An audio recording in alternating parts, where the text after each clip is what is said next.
Good afternoon, everyone. I'm Barbara Ham-Lee. The city of Baltimore experienced one of the most deadly weekends ever over the Memorial Day holiday. And according to many, the police were nowhere to be found. That same weekend, police officers in Virginia Beach allegedly held a silent protest, doing just the basics of police work, supposedly unhappy with their police chief. And in McKinney, Texas, once again, a white officer attacking an African-American teen is caught on tape. So what do we do to ease tensions between the black community and police? We ask the Another View Roundtable next, right after this news from NPR.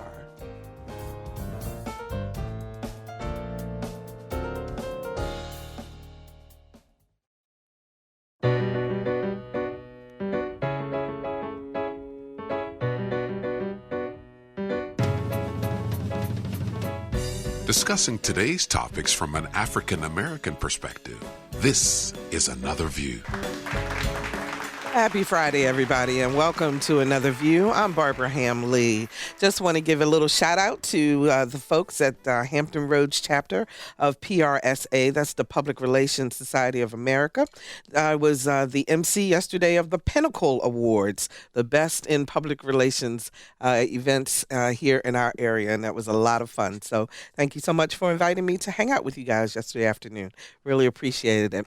And also want to bring to your attention the Sankofa Projects presents Remembrance. This is happening tomorrow. It's the 4th annual International Day of Remembrance, honoring the millions of African men, women, and children who perished in the Middle Passage of the transatlantic enslavement trade. It is Saturday, June 13th at 11 a.m. at Buckrow Beach in Hampton. And the ceremony that will be going on in Hampton will simultaneously be happening in Brooklyn, New York, Charleston, South Carolina, Oakland, California, Portobello, Panama, St. Croix, Virgin Islands, Ghana, and Senegal, and Africa. So this is going on around the country and around the world. And they asked everyone to reach back and wear very colorful clothing and come on out to Buckrow Beach tomorrow in Hampton. Lots to talk about today with our Another View Roundtable, so let's get to it. Please welcome Roger Chesley, columnist for the Virginian-Pilot, and you can read his work every Tuesday, Thursday, and Saturday. Hey, Roger. How are you doing, Barbara? I'm doing good. How you doing? I'm hanging in there. Good. NSU political science professor Carol Pretlow. Hi, Carol. I am. Glad to be here. Are you enjoying your summer so far? Oh, it's marvelous. Our community activist, Bill Thomas. Hey, Bill. Hey, good afternoon. How are you? I'm doing good. Now, pull your mic up so we can hear you. How about there you go. And author, journalist, and talk show host, the hardest working man in Hampton Roads, Mr. Wil LaVeist. How are you, Will? Well, it was a pleasure, Barbara. Now, Bill, he can pull his mic back.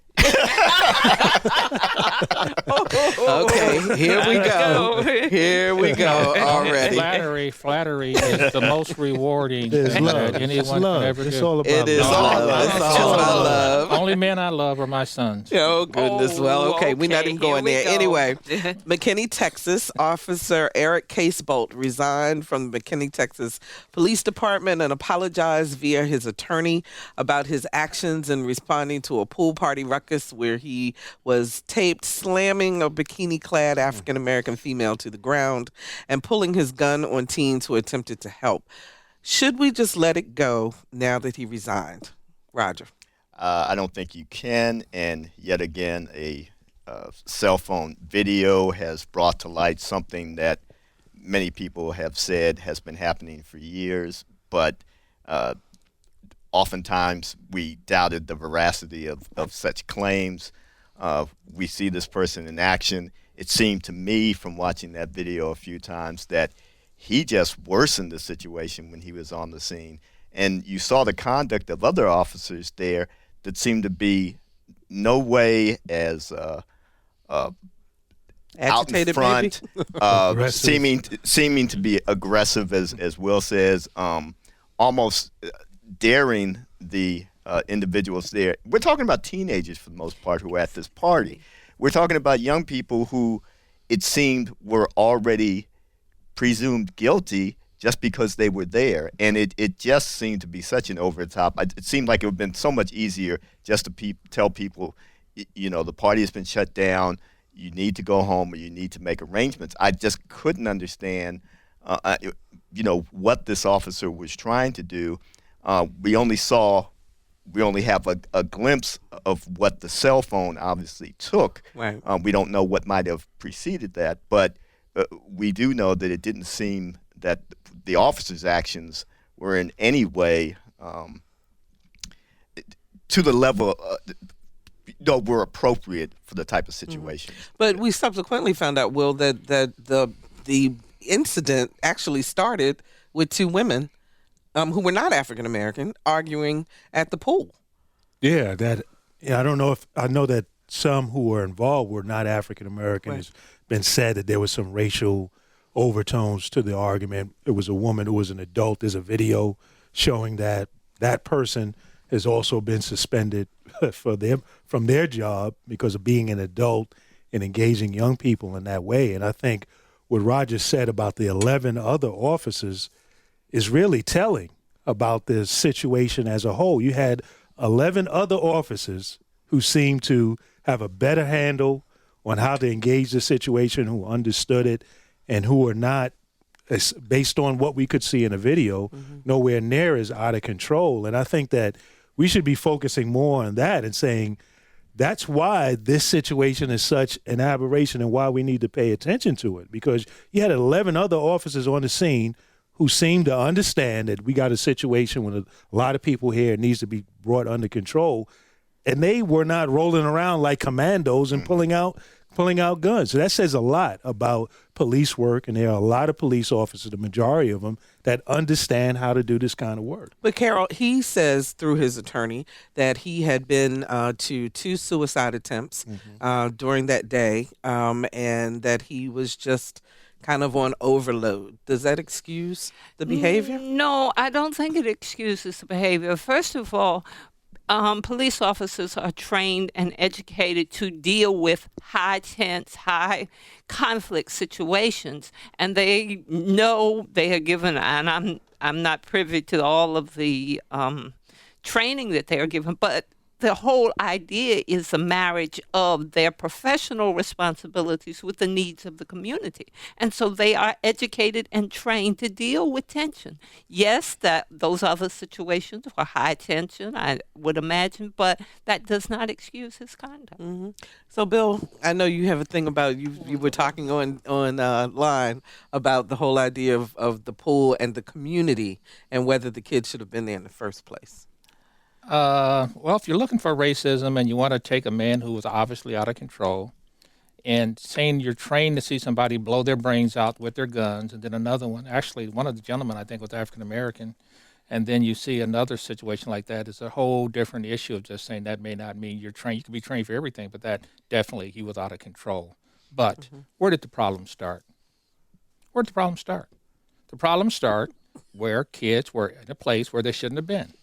And when they were asked to go by the security police at the pool, at a private park in a community, they were there acting out of control. And then they met another out of control. So just, two bad situations. Mm-hmm. But the overwhelming situation that I see, of course there's racism, of course there are white officers that make mistakes and get in situations that were overplayed, which he did. But the underwriting issue is what's going on here. You had kids that did not follow instructions and were out of place and were where they didn't want to be. So that's where I see the problem starting. You got to fix the problem. And then you had some adults who were there on the scene who didn't handle the situation well either. Mm-hmm. Members of the community who did not handle the situation of these kids being out of control, which is nothing new. It's not to absolve the kids from being out of control, but that is something that any of us and all of us, parents or have dealt with young people. Carol deals with them all the time at Norfolk State. They are immature and they will do those things. So you expect your adults to be able to handle and diffuse the situation as well, and they fail. Roger, there was one thing that you sent around an article about the history of pools and African Americans. Right. Talk a little bit about and that. It's a very troubling history, in fact, in terms of the way that both in race and class, that pull it up, just look, yeah. Both in race and class, and how poor folks, African Americans, African Americans who are poor have been not always allowed to go to public pools, or some public pools later became private because there was the push to desegregate public accommodations. And I've written before about how a program that's designed to help poor children, African American, Hispanic children locally, how that caused a backlash when the pilot wrote about that a few years ago. Learning to swim. Yeah, learning how to swim because that. statistics show that Die at a higher minority rate. kids die at a higher rate Die at because a they don't higher know how to rate swim. because we don't have parents don't necessarily know how to swim. That therefore the children don't necessarily know how to swim, and with all the water around here, that sometimes can be a problem when they get into water. They get into water over their heads, and so there's all this undertones, social issues that go on with this, sexual context that go on along with this, because let's face it, we're not clothed. We have fewer clothes on when we're in the pools. Some people don't like the idea of races bumping up against each other while in the same water, and it's a very heavy history. In fact, I think I wrote down the name of a book that talks a lot about this. About this phenomenon, and if I can find that, I'll put that up. It's called Contested Waters by Jeff Wiltsey, and he talks all about how the whole history of blacks and whites and swimming pools across the country, and the dynamics that have played out with that, how it's actually even caused several disturbances in different cities and states across the country, most oftentimes in the South, but also in other places as well. Okay, we've got a couple of listeners, actually, who want to join our conversation. Carl joins us from Norfolk. Hi, Carl. You're on the air. Thank you for taking my call. I'm listening to this, and I'm an octogenarian, so I have my own biases, having grown up in segregated systems. Part of the question is how we raise our children. And many of our children are offline, even at the university levels. I teach there. The other is how we train our officers. And the officers in Norfolk are trained. Whether they use them or not is another issue. Has anyone ever looked at that as an ongoing? They take the training a 5-hour or 1 day, and then there are no refreshers. So there are concomitant group of reasons, and I can take my response off the air. Okay, Carl, thanks so much for your call. I do know that Chief Goldsmith recently held a citizens training also in terms of explaining how the police operate, how they're trained. What's the matter, Bill? Go ahead. No, the gentleman hit it right on the head. The problem started with the kids that were out of control. I live in a semi-gated community. I never go to the swimming pool. I never go. It's in northern Suffolk. Never have been there. Lived there 20 years. It's a brand new community because some of the folks don't want us there. So I told my kids, we're not going to go there, period. We'll go someplace else by choice because I know what can happen. And I don't want them to fear when what Roger legitimate points are bringing up. I don't want them to be in that context, not because I choose not to fear that issue. I just don't want to have anything to do with it. So I just don't go. And every black person that I know that lives in our community know that as well.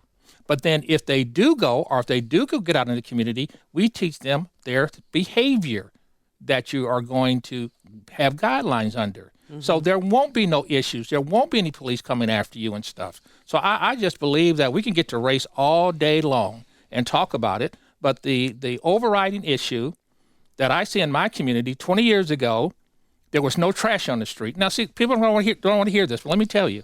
But now I see McDonald's wrappers and cups and other things. You know what else I see? A lot of kids that look like us coming around that I didn't see 15 years ago. And you can take it. You can take it for whatever you want to take it. Actually, I'm going to write an op-ed piece about this. We need to figure out how to get our children in control, and so they operate in a decent, honorable, somewhat going to not like this, godly manner, so they respect other people's property and other people's positions in that property. And a lot of our children are not doing that, and it's pretty much too much universal. Not all, but a lot aren't doing that. Okay, Will? I could appreciate what Bill is saying because it's coming. Still my heart. It's coming. The other shoe is about to drop. for sure, because he's coming from a place of concern. He wants to make change. But if you listen to what he's saying, he's very much contradicting himself. He says on one hand, don't bring race into it. It's not about race. But then he's talking about how we as black people must keep our children under control. Okay, that's racial. I heard racial in that. So what I'm saying is that kids, period, get out of control. I raised my kids in one of the most prominent areas in the Chicago area, Homewood Flossmoor, okay? Mm-hmm. Plenty of white kids living in mansions and black kids living in mansions. Unfortunately, mine weren't. We was a little downgraded, all right? But we were flowing pretty well. And all of the kids, regardless of their racial background, had an element of being out of control. So I want the audience to be very careful. You're listening, you're hearing a man say, don't bring race into it, but he's talking about how we must bring our kids under control. What? Under the control of the white gaze? You have what are you saying? You and people like you of your ilk, and I'll say this, you have your head in the sand. Now, I understand that there's white people out there in the world, and I interact with them. But out of the 50 white people that I know haven't called me an N-word to my face, they haven't done anything to me that create a racial issue. I don't see it in a racial perspective. These are choices that I make because of some of the behavior that's going on out here. That's obvious that the data and facts will tell you. Now, if you want to close your eyes and say everything is hunky-dory, everything is fine, and everything is doing well in the black community, you go right on with that. But I'm going to tell you it is not. Now, on the other side of it, I'm not white. I'm black. And what I'm trying to do is speak to my people as to I see myself and I see the reflection of me, the kids that I have that look like me. And 20, 30, 40, of course, you don't want to go back then, 50 years ago or whatever year span we're in, and you know it, it typically, we did not see this. But now we do see more and more of it, and it's black kids. Okay, let's go to John in Gloucester. Hi, John, you on the air. Hi, thank you for taking my call. Two things I want to address. One, the whole incident, children, I agree, children need to be taught to respect rules. And what I understand is that they were not supposed to be there in the first place. And, of course, the instant they're told not to be there, they want to rise up. If the situation could be de-escalated simply by, hey, all right, you're right, we need to go, and then this issue doesn't happen. Law enforcement, me speaking from my background, I was in the military for 13 years, and a part of my duty was military law enforcement. You have to be ready for any situation, and you never know what a mob of people will do. Did he react properly? I can't say that I judge that. I wasn't in the situation. It doesn't appear that he reacted properly, but you can't train for everything. One thing we're taught is no battle plan survives first contact with the enemy. And the way you can say that is you can train for everything all day long. Amen. But until that scenario actually happens, you do not know 100% what you're going to do.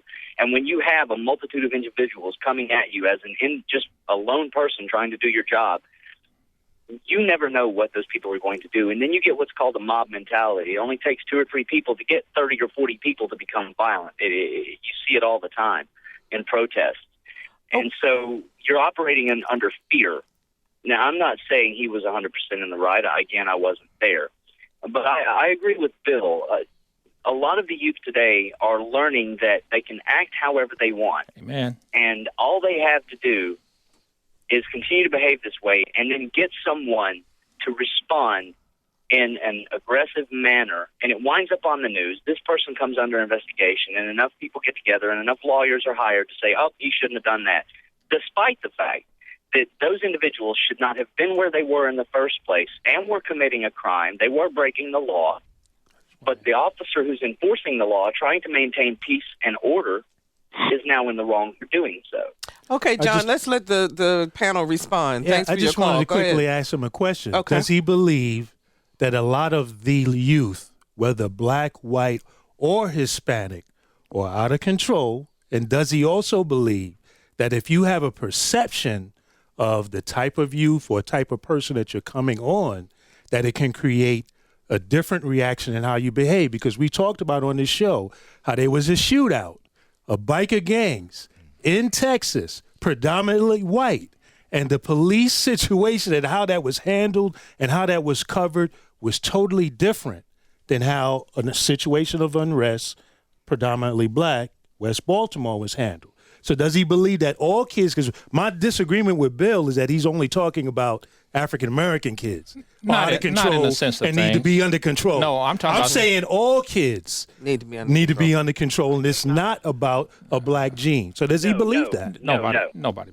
that. I do believe that a person's perception based upon current events and past events can change how they react in a situation or how they're going to perceive that situation beforehand. Amen. I do believe that, but I am not. Let me make this clear. I am not saying that it is only a black problem. I do not believe that whatsoever, because I grew up in Alabama, and I have seen all races behave horribly. There are just as many bad white guys, Hispanic guys, as there are black guys. And so, no, absolutely not only is it a black problem. I think it is a problem with youth in general. Prime example, before we just is the affluenza case where the young boy was a DUI, and he was 16 or 17, killed 4 people, and it was because he was rich and didn't know any better. Mm-hmm. There's your John, example thank there. you so much for your call. We really appreciate you participating. Roger, go ahead.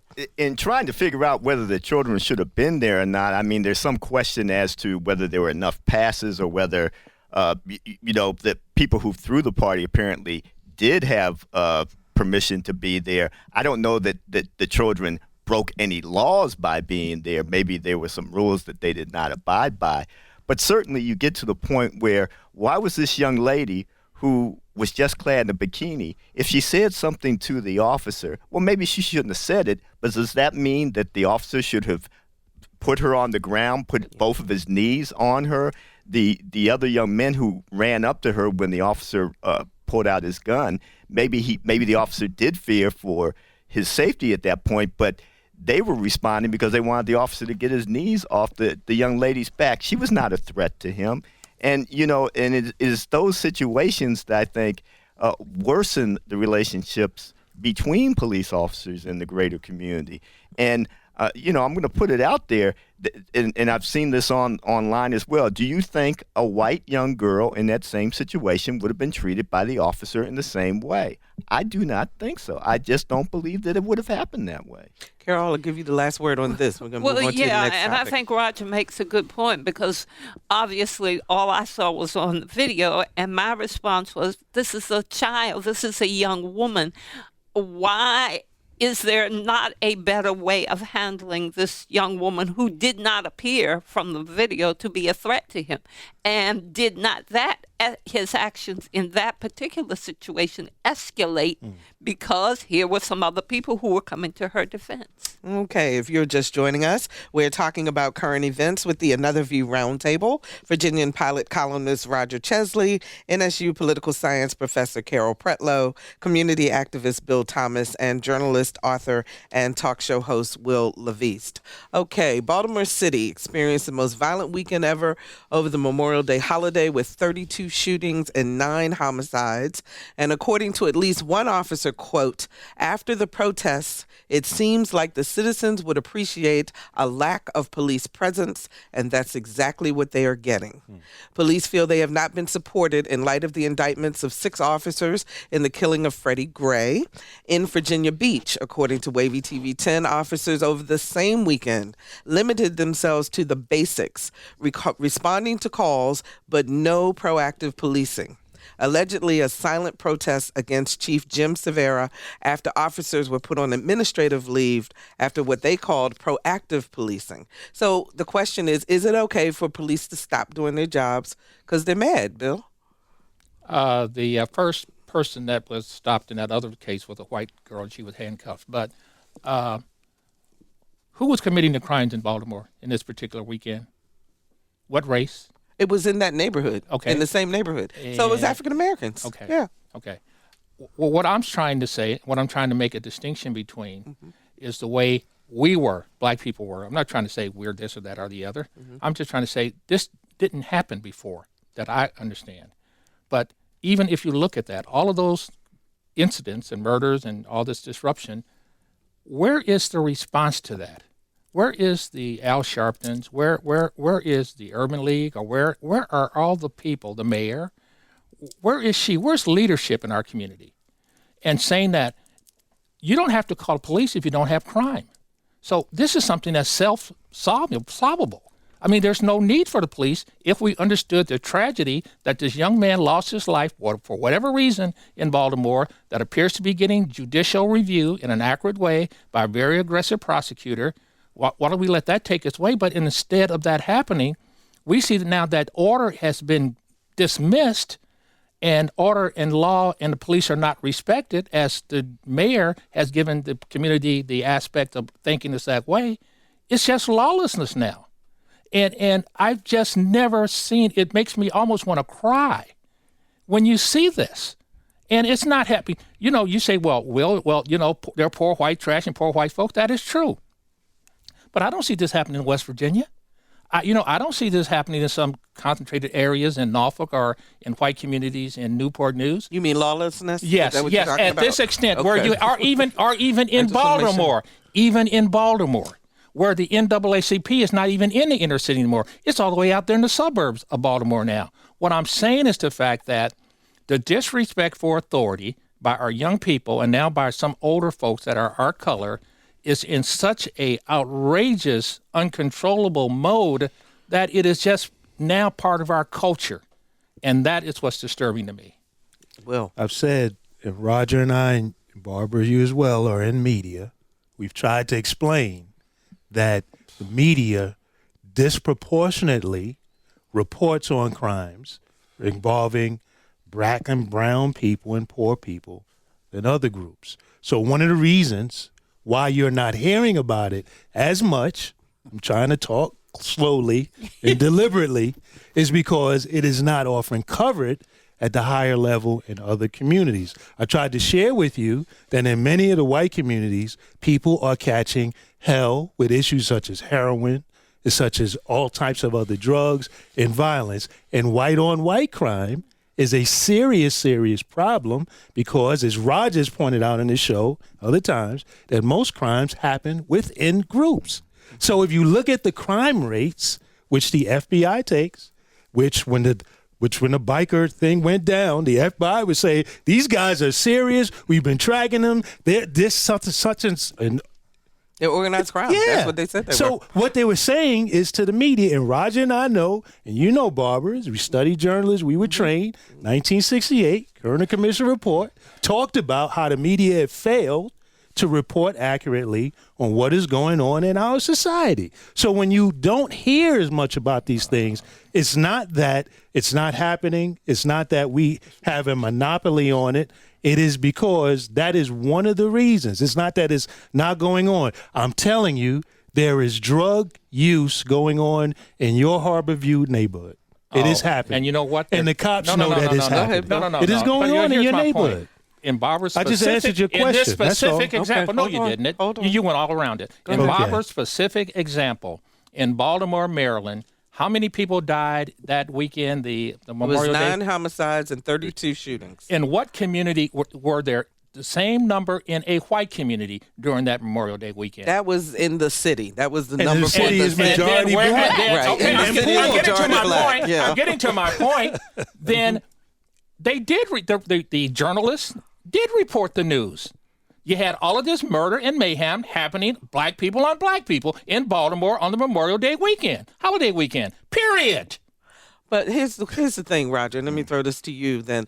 If police officers are taught to protect and serve, because that's their motto, that's what they do, is it okay that because they are unhappy with the response of their leadership and their city and so forth, that they just get to say, well, you know what, we're just going to do the bare minimum. You know, and it was somewhat childish, I think, the response of the officers there. It is if they expect, and I'll take this also to what has happened in Virginia Beach, it's as if they want the superiors of the police departments and the power structure to back them no matter the evidence, no matter the actions, no matter what has been brought forward about a particular case. And that's very dangerous because, if you do wrong, you do wrong. And you're allowed to go through the legal process. But if there are some indications that there's been misdoing on the fact of those who wear the badge, we expect the chiefs and the superiors to say something. And it's incumbent upon the frontline officers to do their job, to uphold their oath, and to have a sense of proportion of, yes, there's troubles on the streets, but there obviously was trouble within that department, as the Baltimore Sun pointed out in a very exhaustive piece last year about all of the lawsuits and all of the use of force cases and civil litigation that had been brought against the department. But even the assistant police chief said he felt like, and speaking about his officers in Baltimore, that all of them feel like they're not being supported. And I was surprised to hear a leadership person say that. I don't doubt that a police officer has one of the toughest jobs. Teachers, police officers, firefighters have some of the toughest jobs out there. They're not paid enough. They're risking their lives. Police officers risk their lives every time they go on their shift. You know that going in. You know that you are also granted a lot of power. You know that before so many videos and cell phone cameras, almost all the time, the police officer's word was God to the power establishment, in the courtroom, unless there's some significant evidence suggesting otherwise, they're usually given the benefit of the doubt. So I think you have to weigh that against these other things that say, hey, maybe the story that you put out or that your officers have put out for years isn't as true as we were led to believe. Well, but in defense of the police officer on the street, and I had a chance, I went up to Baltimore, talked with a couple, and I know some police officers in New York, chiefs personally. I think you have to back your people. Your leadership, I think you have to back your people to the very edge to where you just cannot go with them anymore. And I think that is not exactly what happened in Baltimore, whether it was from the mayor or the chief. I think there is still a due process that's going on. And as we saw in Texas, 12 officers, 11 of them behaved in what we saw was a proper way. So that's telling you something about the overwhelming majority of police officers out there doing the right thing. And I think that as a leadership, when you fail to back your people, you almost set up a situation because you had one bad apple and you just throw them under the bus. You set up a situation where the rest of the people are going to feel like, if that's me, I'm going to be there. Can I say it okay, quick? real quick? Yes, you have to back your people, but you're also serving the public at large. You're the head of the police department, but you're serving the whole citizens of that particular city or county. So, you have a responsibility to them, too. Line. Yeah. Let's go to Sandy in Chesapeake. Hi, Sandy. You're on the air. Hi, Barbara. Thank you for taking my call. I was going to say something to Bill. I think he's such an apologist, but we moved on, so I'm going to leave that alone. But I've had several members of my family who are police officers, and I hope none of them are listening to this show because I will never be invited to Christmas dinner again. But along with me, the police do not want to hear any criticisms of the way they behave. And it seems to me when you have someone who has been put in a position where they've made the decision to take a life or to mistreat someone that is in their custody, and they are questioned about it, for them to pull what is the equivalent of a work shutdown, it's like, I'm going to take my ball and go home. And police officers who do want to offer criticism get ostracized by the rest of the force. And I know it's only anecdotal from what I have been told by, as I said, members of my family who are on the police force or have been on the police force. But somebody has got to remember that giving people a badge does not give them a right to abuse other people. And I'm going to say this one thing about Bill, with him talking about how kids are out of control and we've got to teach kids manners and all of that. every kid, no matter their color, needs to be taught how to behave. But a black child does not deserve to be killed because he doesn't act in a manner that Bill thinks is acceptable. Okay. Thank you very much. All right, Sandy, thanks so Sandy much for just your shut call. me down for the She rest of sure the show. did, exactly. Go ahead, Bill. She didn't set you down. You Go ahead, guys, Bill. she's so far off of it, and I've had to apologize for police. So be it. When I grew up in the '60s, we were trained how to protest. We used to go to church, and then we would ride buses down to Natchez, Mississippi. They would tell us what to do. Mm-hmm. And if you didn't respect police in '60s, you were killed. And if you were black, you were hung. Apparently that's the same thing. No. You were actually. It was a certainty that if you went to Natchez, Mississippi, and acted in any way, and Lord knows protesting and standing in lines and doing things to get your rights, you were killed. So your life was going to be at risk. And that's the way we lived our lives. But what I'm trying to say is the fact that black people used to know that. We think we have arrived. We think something has changed. Nothing has changed. You still have to do what we used to do and be respectful. And Miss Sandy, there is no excuse for not being well-mannered and respectable. There's no excuse for that. Well, And then I'm going to take one other call. And Sandy would agree with you on that. She pretty much said that. But I wanted to quickly say I've had some young people on my show from Hampton talking about this very issue. And one of the things they said to me was that in the 60s, when people were taught to protest and dressed properly and behaved in a manner that the white gaze said that you should behave, they were still put upon by dogs. They were still shot. So their perception now, coming out of Black Power movement, coming out of hip hop, you've moved forward in the arc of history. What they're saying is, we did it that way and still got dogs on us. What value is it in doing that way? We need to do it this way now. That's what young people are saying. That's insane. All right, let's talk to Stephanie in Suffolk. Hi, Stephanie, you're on the air. I don't think that cops are totally, or not all of them, were hanging back and just letting stuff happen in Baltimore on Memorial Day. Maybe some of them are afraid. I mean, kill a cop is still out there. When you've got that much violence going on, people other than the intended target are going to get shot. It's, I would be scared to death to be a cop these days. Okay. Thanks, Stephanie, for your call. Well, you want to respond? I want to because I want to expand the topic and a that's little where bit. I was going when I was saying that you've got to support your people, because right now what's happening sort of in communities like Baltimore is when young people are getting or have that mindset, they're not afraid of the police. In fact, in a black community, after being under siege, it doesn't move anybody. If you come with 15, 20 cars, that doesn't impress anybody in the black community. People are used to that. In fact, that agitates people even more. So wow. a lot of it is understanding that, look, you have to support your people, and we have to move to a point where we are exercising a shared responsibility of how we're going to work together to make this thing work. Let me do this real quick because I want to just expand. It's keeping with the same theme, but I want to expand this a little bit to bring in this point. So there have been several indictments of police officers recently, okay? Officer Michael Slager indicted in the shooting death of Walter Scott. He's the guy who was running and was shot in the back 8 times.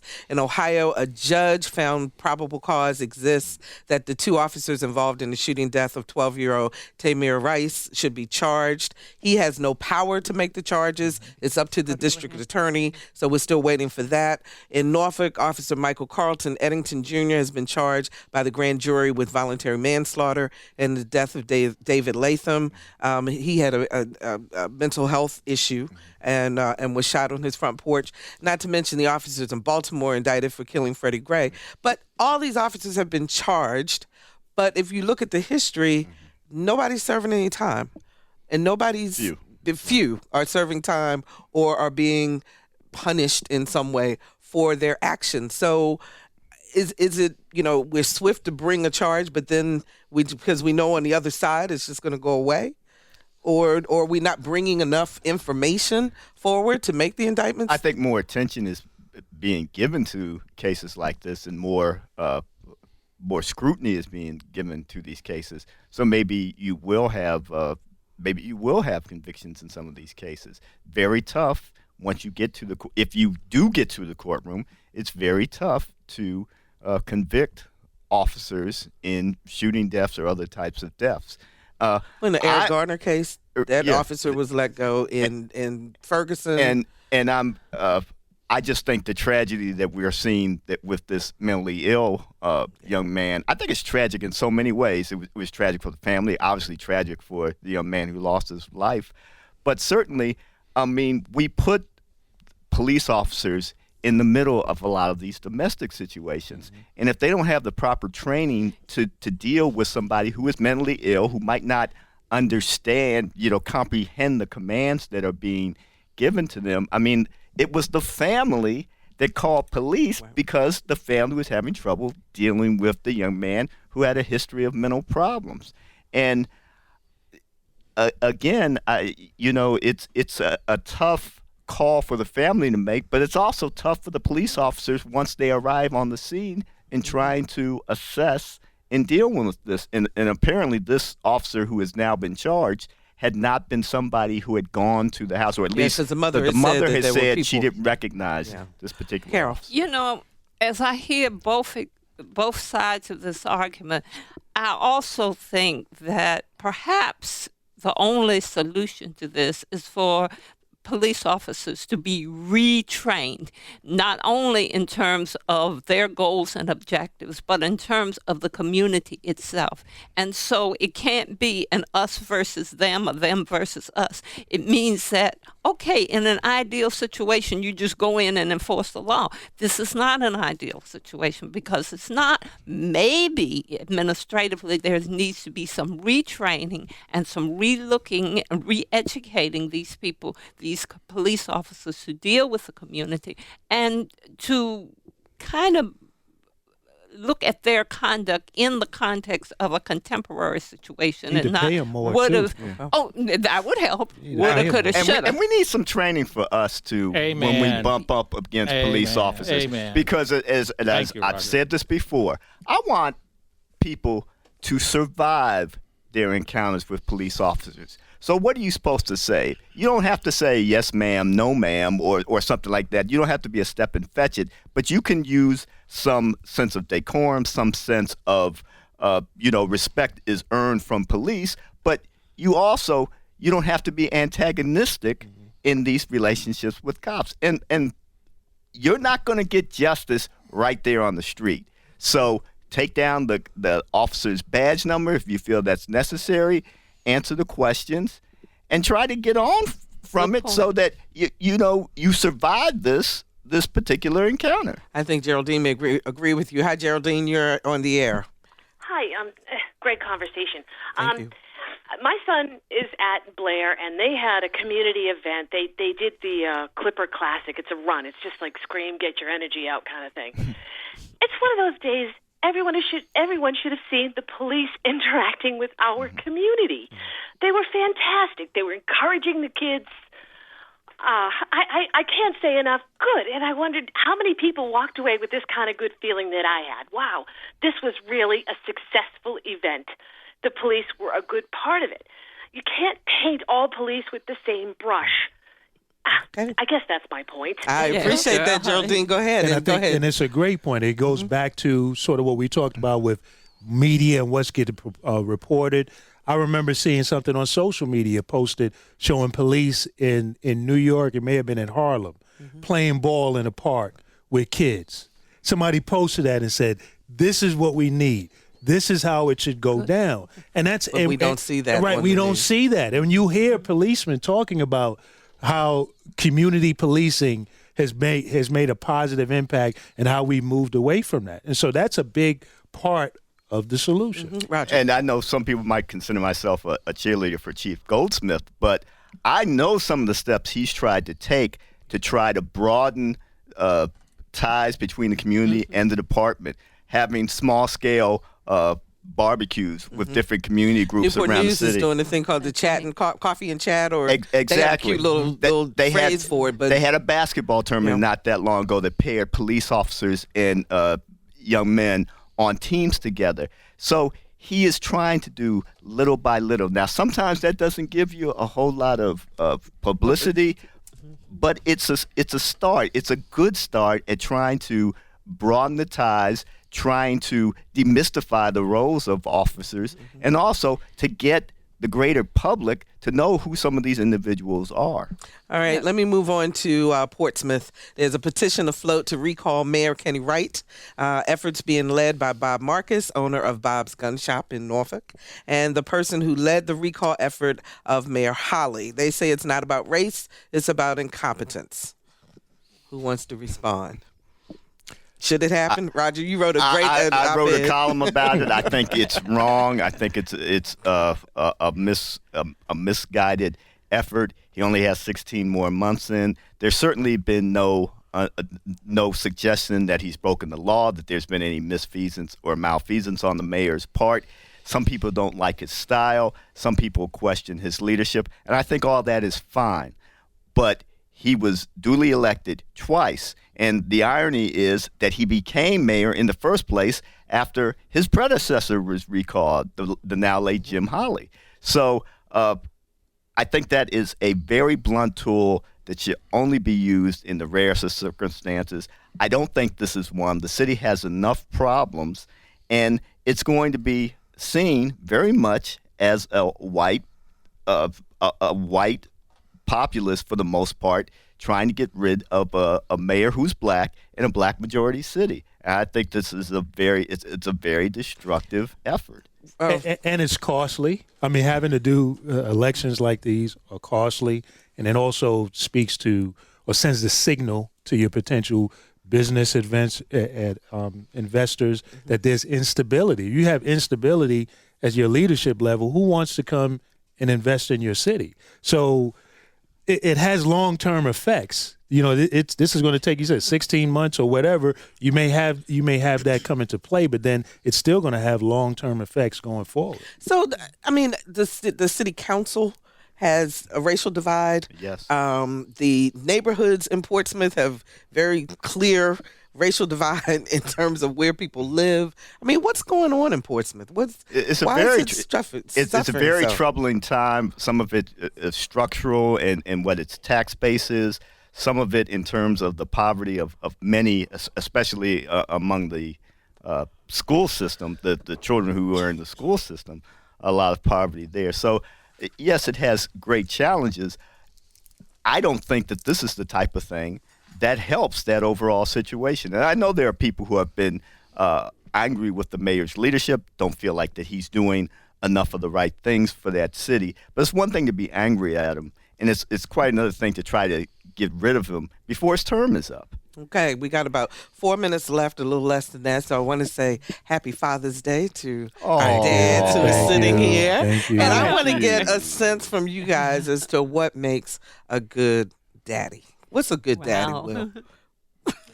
Good daddy is a daddy who loves his children, and I definitely want to give a shout out to many of those dads out there who are raising children that are not biologically theirs, whether that be by adoption, whether that be by blended families, because that is not an easy thing to do. So I tip my hats to you all.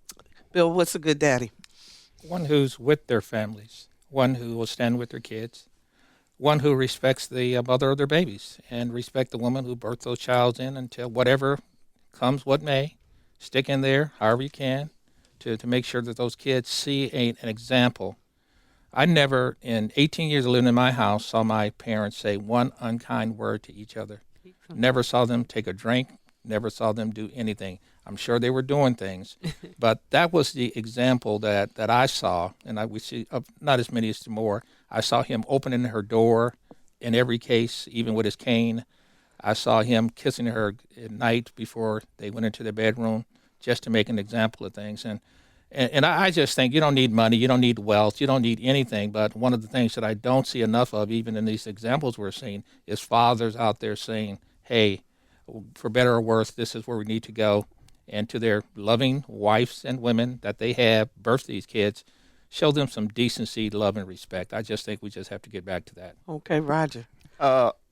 I think it's not necessarily being friends to your children, but being a father to your children. That means they're not always going to like you, but if they understand that there's sometimes that you're not going to agree with them, but you are there, you are trying to do the best for them, you're trying to set an example for them, you're trying to provide for them. I remember there was a period where I was out of work for 2.5 years, and that was more of an issue for me than I think it was for them.